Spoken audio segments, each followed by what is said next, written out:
comment allez-vous aujourd'hui? Bienvenue à mon 329e jour d'interview d'âme merveilleuse. Hélène Fourcade, life coach, experte en résilience pour vous accueillir. Aujourd'hui, on va, donc pour ce 329e sur 365, je vais accueillir Céline. Céline que je vois qui est en train d'arriver. Donc Céline, je t'envoie l'invitation pour rentrer sur le live. On est environ 20 minutes avec Céline sur qui elle est, qu'est-ce qu'elle fait et comment est-ce qu'elle en est arrivée là. Voilà. Hello! Salut! Comment vas-tu? Ça va bien, ça va bien. Je suis heureuse d'être là. Merci à toi. Mais je t'en prie. Est-ce que tu m'entends bien? Oui, oui. Et toi, est-ce que tu m'entends bien? Oui, c'est parfait. Tu me dis s'il y a du bruit de fond, tu me dis parce que j'ai le chien qui fait un peu de bruit des fois avec son nonos. Donc tu me préviens. Voilà.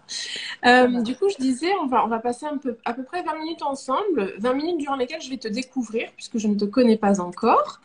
Et tu vas pouvoir nous expliquer qui es-tu, qu'est-ce que tu fais et comment est-ce que tu en es arrivé là. OK?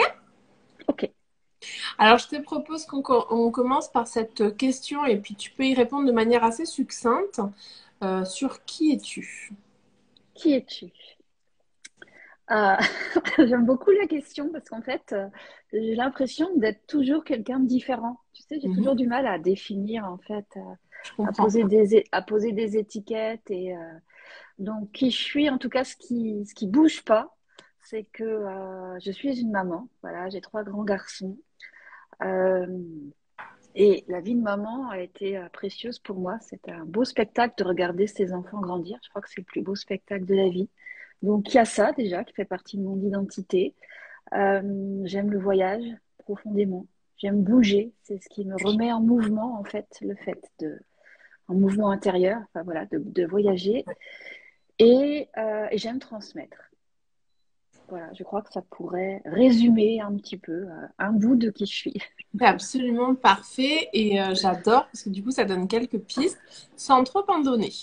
Et alors, sur cette deuxième question que j'aime bien vous poser, c'est qu'est-ce que tu fais aujourd'hui, Céline? En quoi tu peux... Attends, je vais te demander... Hugo, s'il te plaît, tu peux éteindre l'eau? C'est l'inconvénient d'avoir la cuisine dans le salon, tu sais. On entend tous Ok, les bruits. on est en live. Voilà, Voilà, il y a des avantages et des inconvénients. Qu'est-ce que tu fais aujourd'hui, Céline, justement? Raconte-nous un petit peu quel est ton métier, qu'est-ce que tu partages, qu'est-ce que tu proposes. Raconte-nous. Donc moi Et je là, tu peux suis t'étaler, hein. moi je suis coach du coup voilà je me suis lancée dans l'entrepreneuriat il y a 2 ans et j'avais presque 50 ans donc voilà c'est aussi un grand challenge et une belle révélation pour moi d'avoir fait ce virage je sais pas combien de degrés mais un gros un gros shift et euh, et j'accompagne en fait ce que j'aime guider c'est l'autorisation à être. C'est l'autorisation à être soi, c'est aller bousculer ses schémas, c'est aller se réinventer. Donc, j'ai beaucoup accompagné de clientes en réinvention professionnelle. Donc, vraiment dans cette histoire de se dire que la réinvention professionnelle, c'est ce moment de notre vie où on se choisit. Et on choisit vraiment comment on veut faire les choses et qu'est-ce qu'on a envie de diffuser à partir de qui on est. Et donc j'ai fait ça pendant 2 ans. Et puis en parallèle à ça, moi j'ai mon parcours personnel qui me rattrape avec ce retour à l'essentiel. Je suis au Maroc depuis 2 mois, j'ai tout vendu, j'ai tout bazardé, mon appartement, enfin du coup j'ai plus rien. Et je suis aussi dans cette aventure personnelle de voyager et en même temps de me délester. Et à la suite de ça, du coup, je propose des retraites de silence dans le désert où chacun va justement écouter, juste écouter la vibration intérieure, écouter ses vraies envies, écouter en fait tout ce qu'on ne peut pas écouter dans le brouhaha de nos vies modernes. Et voilà un petit peu ce que je fais aujourd'hui. Et alors, ça m'intrigue ces retraites dans le désert parce que du coup, je connais pas bien comment ça fonctionne. Je me pose une question, alors peut-être qu'on se la pose régulièrement. Une retraite du silence, est-ce que c'est des créneaux de silence ou est-ce que c'est H24? Ah. T'as raison, t'as raison, c'est souvent une question qui revient.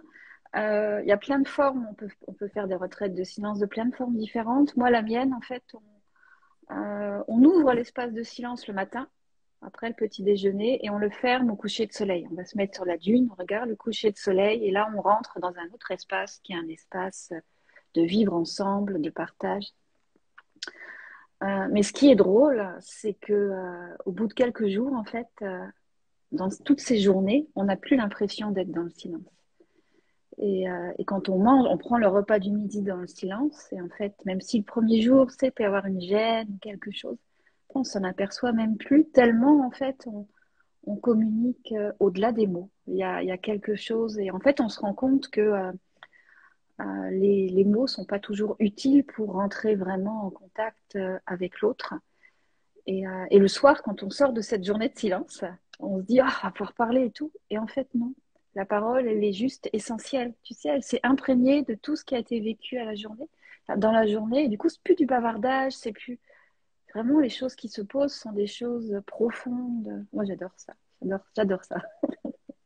C'est génial, je te remercie de nous le partager. Euh, et alors, ces retraites, du coup, tu les organises directement depuis le Maroc, puisque tu t'es installée là-bas, c'est ça? Oui, alors je me suis pas vraiment installée. Je suis là pendant 3 mois et encore pendant 3 mois l'année prochaine. Mais je suis là avec mon visa touriste. Je ne sais pas si je vais rester. Mais en tout cas, oui, du coup, c'est plus facile aussi. Ça donne du sens aussi à mon voyage, le fait d'être ici et de pouvoir organiser, de mieux connaître aussi la culture du pays. Enfin, tout prend du sens, quoi. Aussi. Et quelle est la typologie finalement de personnes qui viennent à toi? Ce sont des personnes peut-être qui sont dans le stress du travail non-stop ou pas du tout? Enfin, je me pose aussi cette question par rapport à quel type de personnes tu accompagnes en fait, tu vois? Mhm. Alors, il peut y avoir les deux. Le plus, le plus souvent, ce sont vraiment des personnes qui aiment l'introspection, qui aiment le silence et qui ont envie de se face à face avec soi, mais qui, dans les contraintes de leur quotidien, n'y arrivent pas toujours. Mais souvent, ce sont quand même des personnes qui viennent pour le silence, qui ont envie de ça, qui ont envie d'explorer, de s'explorer autrement. Et après, oui, il y a aussi des personnes qui sont complètement dans une autre énergie, qui sont pas du tout dans l'introspection, mais qui ressentent que elles ont besoin de découvrir autre chose. Yes. Et alors, qu'est-ce qui t'a mené sur ce chemin justement de développement personnel, de devenir coach, de venir organiser aujourd'hui des retraites? Parce que c'est pas anodin, hein. Je veux dire, tout le monde n'organise pas des retraites et encore moins des retraites de silence. Qu'est-ce qui t'a amené sur ce chemin? Mais en fait, moi, je travaillais dans la finance pendant presque 23 ans. C'était- Voilà, et je travaillais beaucoup, enfin, toi, comme un peu le piège de la femme moderne, quoi. Et finalement, je me sentais vraiment vide à l'intérieur.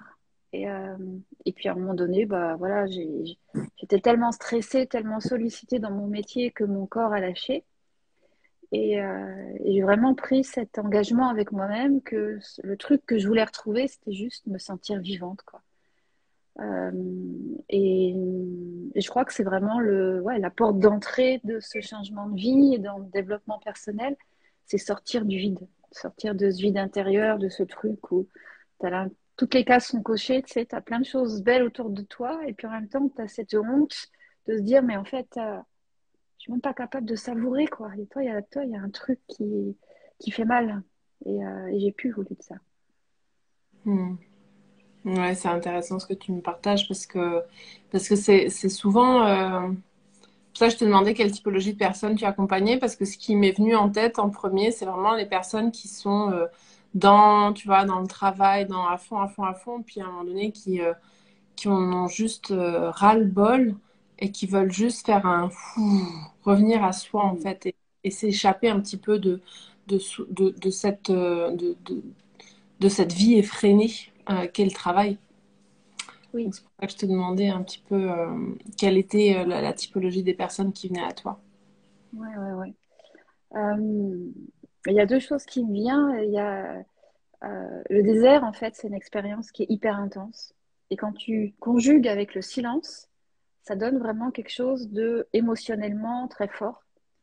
Et donc, pour les personnes qui sont fatiguées, pas en bonne forme physique, en fin de burn-out, en fait, c'est pas la bonne, à mon avis, c'est pas la bonne idée d'aller de suite dans le désert. C'est quelque chose qu'on fait après. Ouais. Tu vois, il y a ça. Mais en même temps, pour plein d'autres personnes, le fait juste de s'extraire de son quotidien, c'est d'une puissance.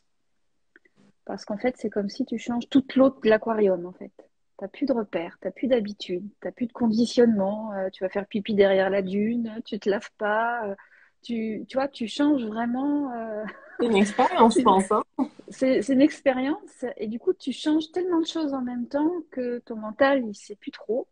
Et ça donne accès à des espaces de toi qui sont vraiment intéressants, vraiment très précieux. Hmm. Et quel est le message justement que tu as envie de faire passer aujourd'hui au travers cette interview, qui est les personnes qui vont nous regarder, qui nous regardent en live ou celles qui regarderont en replay, quel est le message que tu as envie de leur partager?